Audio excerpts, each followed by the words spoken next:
Hello everyone, कैसे हैं आप सब। आई होप आप सब बढ़िया होंगे और एक बार फिर से आपका स्वागत है मेरे चैनल पे। तो फ्रेंड्स, पिछले व्लॉग में आपने देखा होगा रेणुका जी मंदिर भी जाके आए, झील की भी परिक्रमा की। अब हम वापस अपने होटल जा रहे हैं और रास्ते में पड़ा है नाहन। नाहन हिल टॉप पे बसा हुआ एक शहर है और ये जो आपको ग्राउंड दिख रहा है इसे बोलते हैं चौगान। और इधर उधर आप देखेंगे शॉप्स हैं, स्कूल हैं, पुरानी बिल्डिंग्स हैं और एक गुरुद्वारा भी दिखता है यहाँ। तो ये कुछ छोटा सा पार्ट है नाहन का जो आपको अभी देखने को मिल रहा है। तो हमने यहाँ बस कॉफ़ी पी और हम वापस अपने होटल आ गए हैं।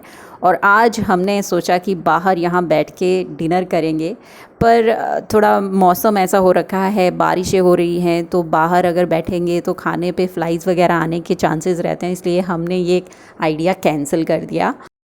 पर इस टाइम व्यू की बात करें तो बहुत ही सुंदर हो रहा है। सन डाउन हो गया है और उसके बाद का जो टाइम है और लाइट्स ऑन हो चुकी हैं, बहुत ही सुंदर व्यू है। और यहाँ देखिए होटल के इस साइड नीचे बार है और फ़ोटो वगैरह खींचने के भी काफ़ी अच्छे अच्छे प्लेसेस है इधर। पर प्रॉब्लम ये है कि कोई फ़ोटो खींचने वाला तो होना चाहिए। अब मैं वीडियो बना रही हूँ और मैं चाहती हूँ कि मेरा भी कोई फ़ोटो खींचे, पर कोई भी मेरा फ़ोटो नहीं खींचता है और ना ही अपना कोई फ़ोटो खिंचवाता है। ये है यहाँ का रेस्टोरेंट और हम आ चुके हैं, तो हम यहाँ अब आराम से बैठ के डिनर करेंगे और उसके बाद सो जाएंगे। अब की बार प्लान ये है कि ज़्यादा एग्जॉस्ट नहीं होना है घूमने के चक्कर में कि इधर भी जाना है उधर भी जाना है, आराम से घूमना है। और प्लेसेस तो बहुत है इधर घूमने के लिए। तो देखिए अगला दिन भी स्टार्ट हो गया है। अब नेक्स्ट लोकेशन के लिए हम निकल चुके हैं और अब की बार हम जा रहे हैं पहले देहरादून। ये हिमाचल की सिरमौर डिस्ट्रिक्ट है और यहाँ के पहाड़ कुछ और जैसे हैं। यहाँ देखेंगे आप सारे पहाड़ ना जंगलों से भरे हुए हैं, बहुत पेड़ ही पेड़ हैं। और ये देखिए अभी हम क्रॉस कर गए हैं हिमाचल प्रदेश की बाउंड्री और अब हम इस पूरे पुल को क्रॉस करके पहुँच जाएंगे उत्तराखंड में। देहरादून हमारे होटल से 70 किलोमीटर्स के अराउंड है और यहाँ पहुँचते पहुँचते 2-2.5 घंटे लग गए हमें। और देहरादून जब पहुँचते हैं तो आईएमए का जिक्र ना हो ऐसा हो नहीं सकता है।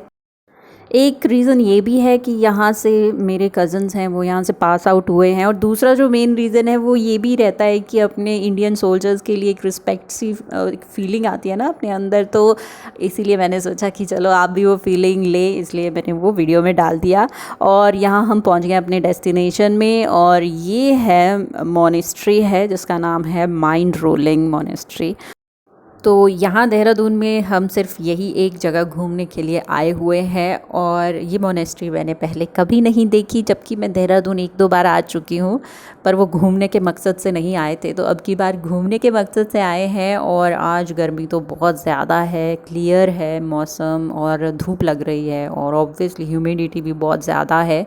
अंदर जाके आप सीधे देखेंगे एंट्रेंस पे बहुत जानकारी से भरे हुए ये बोर्ड्स लगे हुए हैं, क्योंकि हम जैसे लोग जब जाते हैं देखने कोई जगह तो ये चीज़ें काफ़ी ज़्यादा आपको नॉलेज देती हैं कि आखिर आप पढ़ क्या रहे हैं, देख क्या रहे हैं। तो ऐसा माना जाता है यहाँ एशिया का सबसे बड़ा स्तूपा है। तो यहाँ 8 काइंड के और भी स्तूपास हैं।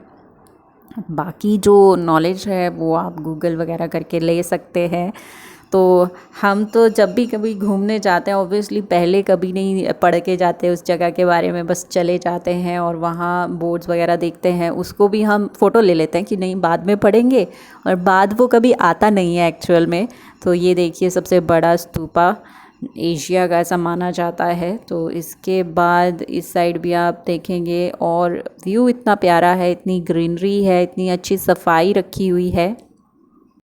तो इसे 1976 के अराउंड बनाया गया था, इस्टेब्लिश किया गया था। और ये तिब्बतियन जो लोग हैं उन्हीं ने ही इसको इस्टेब्लिश किया हुआ है। और बुद्धिज़्म जो नॉलेज है उसको मॉन्क्स को देते हैं। यहाँ 300 मॉन्क्स होते हैं अभी एट प्रेजेंट। और ये सब कुछ जानकारी आपको यहाँ लिखी मिल जाएगी या तो गूगल से मिल जाएगी। और जो मेन चीज़ जो मुझे यहाँ की लगी वो है ये ग्रीनरी, बहुत ही अच्छा क्लीन और हरा भरा है, मैं बार बार बोल रही हूँ।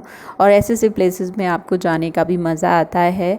और ये हो सकता है कि आपको इनके कल्चर का पता ना हो। मुझे हमेशा ऐसा लगता है कि हम ये जो है घुमाते हैं, क्यों घुमाते हैं, इस पर क्या लिखा हुआ है, थोड़ा होता है ना आपके अंदर क्यूरियोसिटी रहती है कि क्या हो रहा है, किस तरह ये पूजा करते हैं, प्रेयर करते हैं अपनी। पर हमें बस ये देखना चाहिए कि रिस्पेक्ट करनी चाहिए उनके कल्चर की, उनके रिचुअल्स की। और गंदगी वगैरह नहीं फैलानी चाहिए ऐसी जगह। और बहुत ही अच्छा है। यहाँ से बिल्कुल ऊपर देखेंगे एक जंगल है, बहुत ही ज़्यादा घने पेड़ थे। और यहाँ से अब हम आगे चलते हैं। धूप बहुत ज़्यादा तेज़ लग रही है। यहाँ आप टिकट्स ले सकते हैं और भी चीज़ें देख सकते हैं, पर हमें बहुत ज़्यादा गर्मी लग रही थी और इसलिए हम सीधे चले गए यहाँ। और यहाँ ऐसा कॉम्प्लेक्स बना हुआ है, शॉप्स बनी हुई हैं जहाँ आप सोवेनियर ले सकते हैं और कुछ खाने पीने का भी सामान ले सकते हैं। हमने तो यहाँ आके ठंडी ठंडी आइसक्रीम खाई और थोड़ा कूल कूल महसूस हुआ। उसके बाद अब हम यहाँ से चल पड़े हैं। और ये सामने इन्होंने बड़ी सी पेंटिंग बनाई हुई है। ये एक पैलेस है जो कि तिब्बत में ही है। क्रॉस होते हुए यहाँ से मैं सोच रही थी कि हमने कोई फ़ोटो तो लिया ही नहीं। एक फ़ोटो लिया मैंने इनका और उसके बदले किसी ने भी मेरा फ़ोटो नहीं लिया और यहाँ मैंने ज़बरदस्ती अपना फ़ोटो खिंचवाया।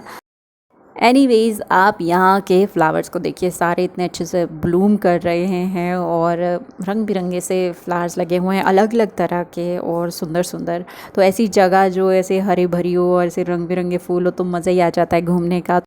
अभी हम आ गए हैं देहरादून से वापस अपने होटल की तरफ और बीच में पांवटा साहिब पड़ता है और पांवटा साहिब में पांवटा साहिब गुरुद्वारा ना जाएं तो ऐसा हो नहीं सकता है। तो अभी हम गुरुद्वारे में गए हैं। तो सिर पे ढकने के लिए आपको अंदर ही मिल जाता है और सिर ढक के ही जाना होता है, छोटे हो चाहे बड़े हों। अंदर लिखा नहीं था कि आप वीडियोग्राफी नहीं कर सकते, पर मुझे लगा कि नहीं लेनी चाहिए तो बस हम वहाँ माथा टेक के आ गए हैं अपने होटल वापस। और काफ़ी टाइम है, अभी शाम के 5 बज रहे हैं, उसके बाद भी काफ़ी टाइम है। तो मैंने कॉफ़ी बनाई और मैं तो बैठ गई हूँ बालकनी में, क्योंकि बालकनी में बैठना भी एक सुकून है। यहाँ इतना सुंदर व्यू जो है। बाकी सब अंदर बैठे हुए हैं एसी में, थोड़ी बाहर ह्यूमिडिटी है पर अच्छा है, सुकून मिल रहा है बाहर बैठ के। और बच्चों के लिए तो मैंने कार्टून लगा दिया है, अदरवाइज़ तो मैं बाहर भी बैठती हूँ तो बाहर ही पहुँच जाते हैं। और यहाँ नीचे झील में आज संडे है एक्चुअली, तो लोग आए हुए हैं बोटिंग करने के लिए। तो यहाँ पैडल से भी बोटिंग करी जा सकती है और साथ में ये इंजन वाली बोटिंग भी है। तो ये वाली तो बहुत ही फास्ट चला रहे थे, तो लोग बहुत इंजॉय कर रहे थे। तो मन तो कर रहा था कि हम भी करें, पर एक्चुअली इसके एडिशनल चार्जेस लग रहे थे। तो और बोटिंग तो हमने कर भी ली थी रेणुका जी में, तो इसलिए हमने स्किप कर दिया ये आइडिया। तो ये था दोस्तों हमारा छोटा सा 2-3 दिन का टूर, जो वीकेंड गेट अवे था हमारा, और बहुत अच्छा रहा। बहुत अच्छा स्टे था, पीसफुल स्टे। और ह्यूमिडिटी तो है ही है, पर हाँ शहरों की कंपैरिजन में थोड़ी कम है, बारिश होती रहती है इधर। तो अभी सुबह के बज रहे हैं 10 और हम कर रहे हैं चेकआउट। ये रिसेप्शन एरिया है और यहाँ इन्होंने अपने होटल की इतनी सुंदर पेंटिंग लगाई हुई है, देखिए कितना सुंदर लग रहा है। तो अब चलिए यहाँ से यहाँ को विदा करते हैं और आगे अपनी ज़िंदगी में बढ़ते हैं। तो जब हम रास्ते से निकल रहे थे, रास्ते में ये एक गेट दिखा हमें जिस पर लिखा था कि शिवजी भगवान जी का मंदिर है और स्वर्ग की दूसरी पौड़ी। मेरे और मेरे हस्बैंड के दिमाग में बेल बजी कि चलो यार चलते हैं, देखते हैं, मंदिर जाके आते हैं। और हम वापस यू टर्न लेके चल पड़े इस रोड पे। हमने सोचा कि आगे जैसे ही मंदिर होगा, पर ये मंदिर पूरा पहाड़ को नीचे उतर के आपको मिलेगा। मान्यता कुछ ऐसी है दोस्तों कि जब रावण शिवजी भगवान जी की तपस्या कर रहे थे तो शिवजी भगवान से उन्होंने अमृतत्व मांगा था। तो शिवजी भगवान जी ने अमृतत्व दिया नहीं, पर कहा कि अगर वो स्वर्ग की 5 पौड़ियाँ एक दिन में बना देते हैं तो उन्हें अमृतत्व प्राप्त हो जाएगा। तो उन्होंने पहली पौड़ी हर की पौड़ी जो हरिद्वार में है, दूसरी ये वाली पौड़ी पौड़ीवाला में है, और तीसरी चूड़ेश्वर भगवान महादेव जी का है वहाँ, और चौथी उन्होंने किन्नर कैलाश में बनाई। और 5वीं बनाते बनाते वो सो गए। तो सुबह हो गई तो सब प्लान कैंसिल हो गया। और ये देखिए यहाँ की शिवलिंग, और बोलते हैं कि ये बढ़ती रहती है। इसी मंदिर में ही नीचे जाके एक बॉडी है पानी का नेचुरल रिसोर्स, वहाँ से पानी भरते हैं और शिवलिंग पे चढ़ाते हैं। तो इस तरह का हमारा विज़िट रहा और बहुत अच्छा रहा कि हम चले गए। कई बार भगवान ही आपको बुलाते हैं, शायद ऐसा होता है। इसी के साथ दोस्तों अब वीडियो ख़त्म करने का टाइम आ चुका है और अगली वीडियो में आपसे मिलूँगी घर पे। तब तक के लिए आप अपना बहुत सारा ख्याल रखिएगा और खुश रहिएगा। Bye bye and take care.